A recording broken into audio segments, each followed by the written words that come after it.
Guys, masa depan kita bisa kita tebak kira-kira dari apa yang kita lakukan hari ini.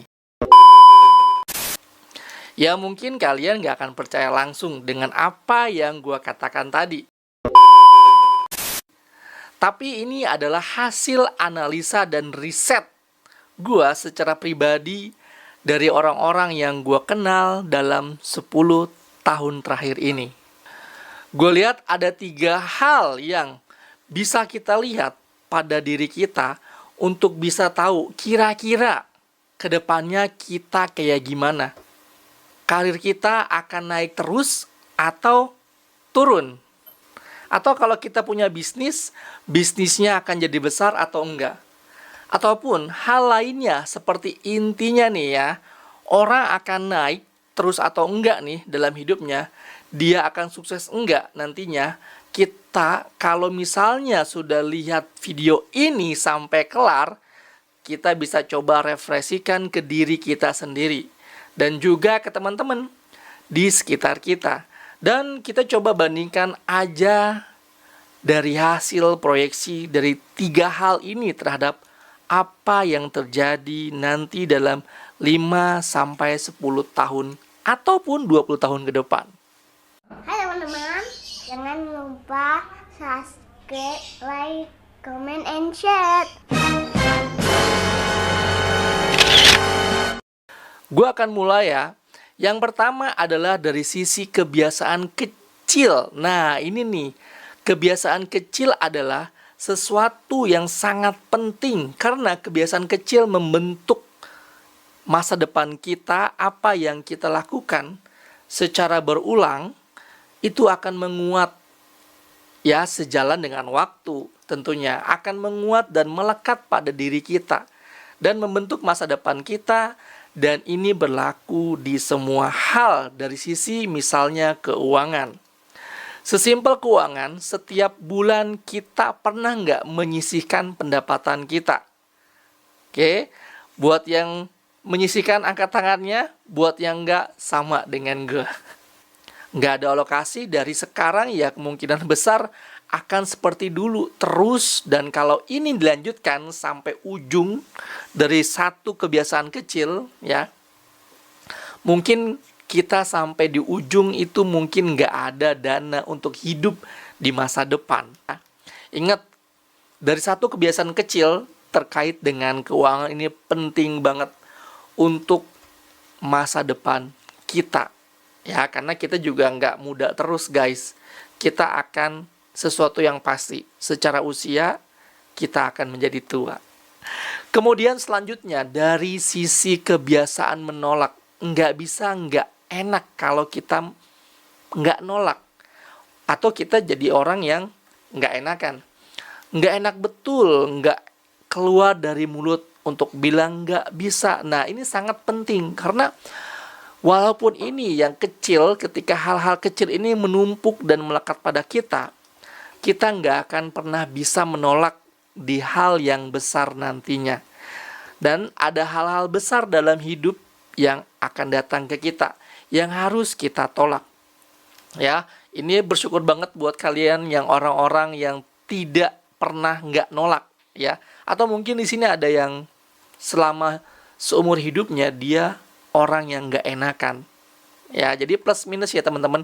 Ada orang yang kalau nggak suka ya bilang nggak suka, kalau nggak bisa bilang nggak bisa. Tapi ada orang yang kalau mau bilang nggak suka dan nggak enak itu kayaknya beban banget buat dia ya. Yang mungkin bisa membahayakan kita atau merugikan kita. Tapi karena nggak bisa nolak, lagi-lagi ya kebiasaannya sudah melekat dari muda. Akhirnya kita nggak nolak. Dan itu jadinya merugikan kita dalam hidup. Betul ya teman-teman atau guys. Jadi orang yang gak enakan tuh benar-benar gak enak gitu. Contoh nih, kalau misalkan gue nongkrong sama teman-teman, di sisi lain gue masih pengen nongkrong. Tapi di satu sisi gue harus bekerja dan harus main dengan anak gue. Tapi gue orangnya gak enakan gitu kan. Gue nunggu momen sampai akhirnya bener-bener kita bilang, bro sorry ya gue harus ninggalin kalian. Nah itulah orang-orang yang gak enakan. Jadi buat kalian yang orangnya enakan, wah keren. Kalian pakainya ini. Kalau orang nggak enakan pakainya ini. Ya. Udah, nggak usah bohong deh. Ngacung aja buat orang yang nggak enakan. Kayaknya beban banget, iya nggak sih? Nah, ini ada satu lagi dari sisi mengambil resiko. Kita tipe orang yang bisa mengambil risiko atau enggak dari sekarang. Jadi buat kalian yang berani challenge, berani ambil risiko, keren. Kalian punya masa depan yang sangat cerah, ya. Jadi sekali lagi buat orang yang takut ambil risiko ya, yang misalnya lu baru umur 20 tahun, terus ada teman lu peluang bisnis ya, memulai bisnis yang menurut lu atau kita nggak akan ada hasil ya, aduh gue masih muda, gue masih pengen menikmati, gue masih mau cari jati diri. Bro, di zaman 5.0 atau digitalisasi ini, ketika ada peluang bisnis, ketika kalian masih muda, just do it, lakukan bro, ya. Urusan kalian mau berhasil atau enggak, setidaknya enggak kayak gua di usia 30-an yang sudah menikah dan punya anak. Tentunya meskipun peluang itu ada, tapi sangat tipis, ya. Karena di umur 30-an untuk ambil risiko itu sangat beresiko banget.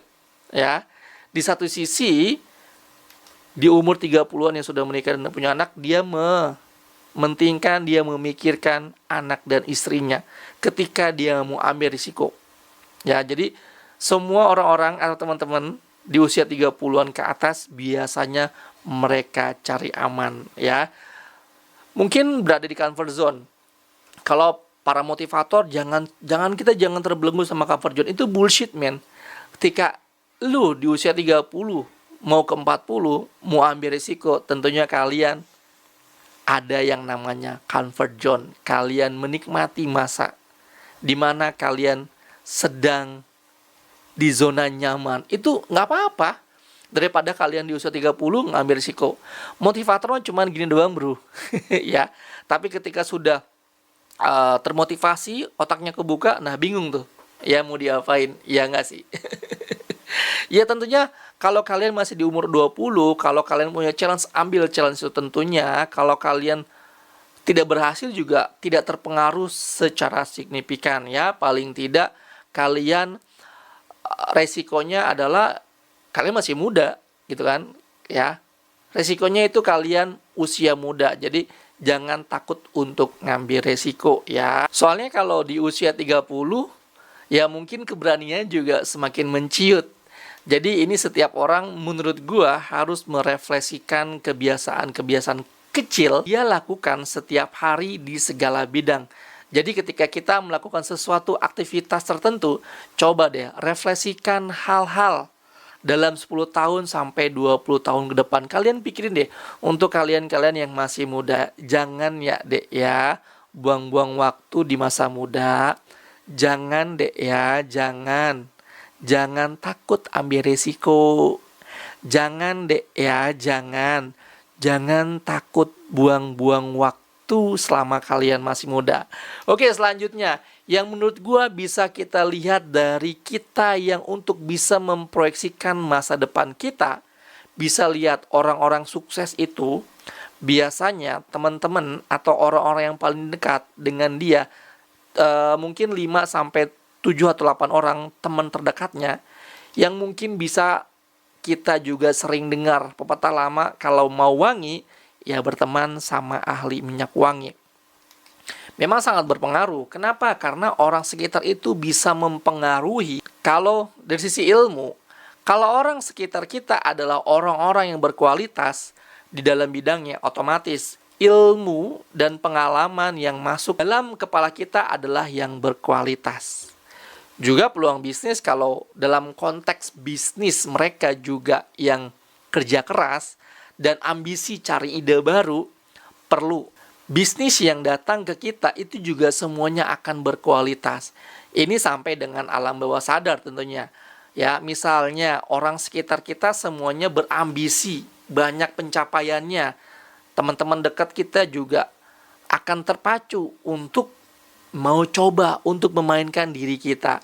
Kita akan secara alam bawah sadar itu merasa dia bisa berarti. Itu yang paling akan membedakan kita termasuk orang-orang yang buang-buang waktu atau bukan.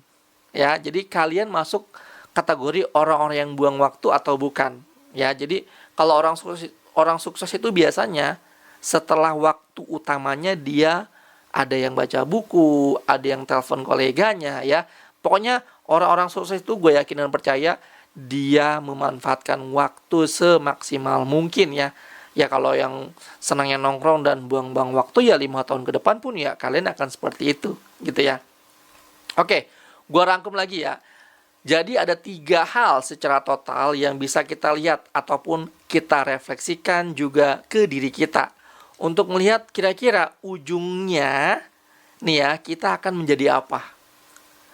Kita bisa coba nanti cek ke teman-teman kita pertama dari sisi kebiasaan kecil.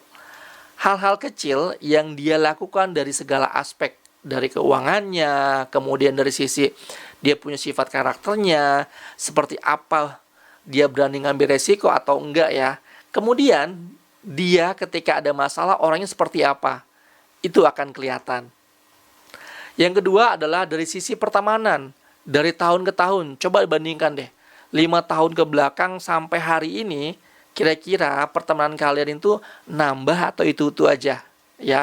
Yang membedakan yang benar-benar sukses sama yang enggak sukses ya, untuk melihat masa depan kita. Jadi pertemanan juga sangat berpengaruh teman-teman ya. Kalau kalian 5 tahun ke belakang dengan pertemanan yang banyak toksiknya ya, banyak keluh kesahnya ya, mungkin kalian harus move cari pertemanan yang kalau ngumpul itu ngomongin bisnis, ngomongin peluang-peluang yang positif.